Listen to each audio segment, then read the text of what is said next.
Mesdames et messieurs, bonjour et bienvenue dans ce mini-JT du mercredi 14 mai 2025. Au sommet, le vendredi dernier, l'archidiocèse de Parakou a célébré la Journée internationale de l'enseignement catholique, placée sous le thème Pèlerin d'espérance, réunissant enseignants et responsables d'établissements catholiques autour de la mission éducative de l'Église. Les précisions dans un instant. Au Libéria, l'élection de Richard Koun à la tête de la Chambre des représentants met fin à plusieurs mois de crise parlementaire. Les précisions dans ce 13h. En sport, remise officielle des subventions de l'État au club béninois de football le jeudi 15 mai 2025 au Palais des Congrès de Cotonou sous la présidence du ministre Benoît Dato. Les détails dans un instant.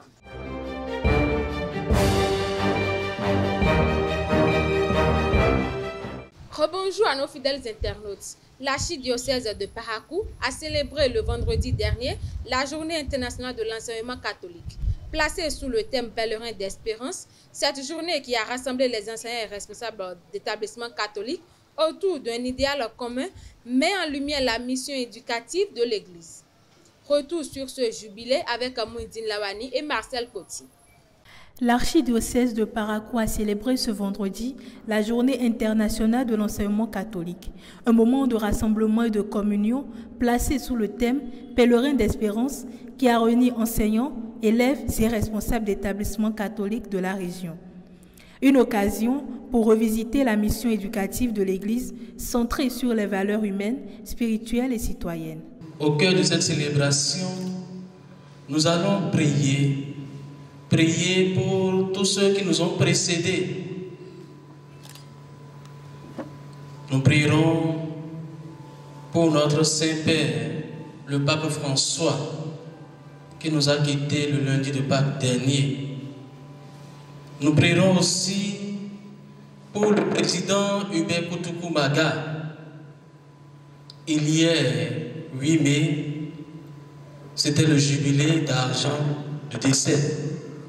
Nous allons aussi rendre grâce à Dieu pour l'élection de notre nouveau pape, le pape Léon XIV, et confier au Seigneur tous les acteurs du système éducatif de notre pays, du monde entier. Le président du comité du jubilé catholique rappelle le rôle fondamental de l'école catholique dans l'éducation intégrale de l'homme. Il a salué la détermination des enseignants et exhorté à persévérer malgré les réalités parfois difficiles du secteur. L'objectif en fait de cette journée, c'est de pouvoir réfléchir pour un bien-être de notre système. Parce que généralement, nous voyons que nous les enseignants, nous travaillons de part et d'autre. On voudrait que nous nous unissions pour que nous puissions réfléchir ensemble et voir comment évoluer dans notre système catholique. On veut, et à l'occasion souvent, nous réfléchissons. Nous faisons des thèmes qui nous permettent d'avancer dans notre système, des thèmes qui nous permettent surtout de comprendre que le rôle que nous jouons est un rôle essentiel dans l'avenir de nos apprenants et surtout dans l'avenir de nos enfants. Nous sommes des acteurs de l'éducation et donc dans l'avenir, nous devons pouvoir former les enfants pour cette société qui nous est chère. Des enseignants rencontrés à l'issue de la cérémonie ont également exprimé leur attachement aux valeurs chrétiennes portées par cette mission éducative. Un engagement vécu dans la foi, la rigueur et l'espérance. C'est une satisfaction totale puisque le thème qui parle du pèlerinage de l'enseignant dans la vie de l'enseignant que le père Deguenovo a développé, moi, m'a personnellement touché. Et son développement m'a touché au point où j'ai vu en moi-même que, à partir de l'instant d'ailleurs où il faisait son développement, quelque chose est en train de changer en moi. J'ai pris une autre résolution, histoire de mieux travailler dans ma classe pour l'avenir de ces enfants. C'est bien pensé, elle est loin de cette initiative, c'est bien pensé. C'est vrai que de par le passé, je n'ai jamais pris part à ça, mais ça m'a tenté de faire un tour cette année, je ne regrette pas. Après la phase protocolaire, place à la convivialité. Dans une ambiance détendue, un repas fraternel a réuni les éducateurs autour de la même table, symbole de solidarité et de famille. Pendant ce temps, les élèves vont dévoiler leurs talents à travers des prestations artistiques et culturelles entre chant, danse et théâtre. Une journée riche de sens où l'enseignement catholique a su célébrer son identité dans la foi et la joie du vivre ensemble. Richard Komi Dafia, ancien chef antenne nord de la RAC, est décédé ce mardi 13 mai 2025 des suites d'une courte maladie à Cotonou. Il avait récemment participé à la marche du cœur organisée par l'institution dans le cadre de la Journée mondiale de la liberté de presse. Nos condoléances les plus sincères à sa famille biologique et professionnelle. Du 12 au 30 mai 2025, une campagne nationale de consultation gratuite sera menée dans tous les centres de santé communaux du Bénin pour dépister les plaies et ulcérations chroniques des jambes. Le ministre Benjamin Mpati alerte sur la hausse des cas, souvent mal interprétés, et appelle à une forte mobilisation des populations. Les cas graves seront orientés vers des centres spécialisés pour une prise en charge adaptée.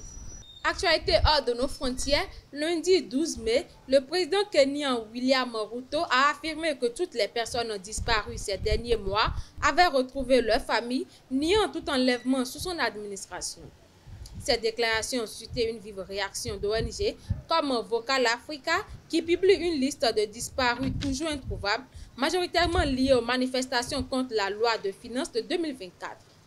L'opposition et d'anciens magistrats dénoncent des propos méprisants et exigent la vérité sur les exécutions extrajudiciaires et les violences policières. Mardi 13 mai, Richard Koun a été élu président de la Chambre des représentants du Libéria avec 43 voix contre 26, succédant à Jonathan Fonati Kofa qui avait démissionné la veille. Cette élection, saluée comme un retour à l'ordre constitutionnel, clôt une longue impasse marquée par des tensions internes et même l'incendie du Parlement en décembre. Mais le nouveau président devra faire ses preuves dans une assemblée divisée et sous le regard critique de l'opposition. De violents affrontements ont éclaté lundi soir à Tripoli entre des forces du gouvernement et la milice de l'autorité de soutien à la stabilité, faisant au moins 6 morts. Le chef de cette milice, Abdelghani El-Kikli alias Geniwa, a été tué lors de l'opération qualifiée de suicide par le gouvernement d'union nationale. Le premier ministre Beiba salue une étape décisive vers la reprise du contrôle de la capitale par l'État. Sport pour boucler ce mini-chité, lors de la 30e journée de la Celtics League Pro, Boa FC et Espoir de Savalou sont affrontés sur le stade Omnisport de Savalou. Les hommes de Sinandé ont courbé les chines sur un score de 1-0 face à Espoir FC de Savalou et se retrouvent toujours dans la zone jaune, synonyme de Ligue 2. Suivez l'impression du coach de Boa FC, Claver Kounoudi, au micro de Elvi Koubetao. Vous savez, c'est devenu maintenant quasiment une habitude. C'est à croire que nous autres, nous ne savons pas sortir. Toutes nos défaites sont à l'extérieur. On a quand même essayé, on a pris le but sur un fait de jeu, un coup franc rapidement joué alors que le juge central avait fait signe d'attendre son coup de sifflet. Bon, vous savez, c'est des choses qui arrivent. Maintenant, ce que je déplore, c'est la suite des événements. Les uns et les autres auront le temps de donner leurs opinions sur quand ils verront les séquences vidéo du match. Moi, mes garçons ont fait ce qu'il fallait faire. Ça n'a pas été suffisant. Cette équipe d'Espoir de Savalou, une très belle équipe qui a eu le dessus. Bravo à eux. Mais c'est malheureux que l'issue des matchs soit détenue par le juge central. Nous, on sait déjà ce qu'il faut corriger. On va travailler à l'interne, histoire de se préparer pour le prochain match. Mais encore une fois, le sifflet, c'était pas bien. Les subventions de l'État au club de la Celtics League Pro et du football féminin seront remises le jeudi 15 mai 2025 lors d'une cérémonie au Palais des Congrès de Cotonou. Les présidents de club y sont attendus dès 14 h en présence du ministre des Sports, Benoît Dato. Le montant alloué variera selon les performances et la gestion de chaque club. Carlo Ancelotti a confirmé qu'il deviendra sélectionneur du Brésil à partir du 26 mai 2025, mettant ainsi un terme à son aventure avec le Real Madrid. Il dirigera ses premiers matchs face à l'Équateur et au Paraguay pour les éliminatoires du Mondial 2026. Un match amical entre le Brésil et le Real Madrid pourrait symboliser son départ. C'est tout pour ce mini-JT. Merci de nous avoir suivis. À très bientôt.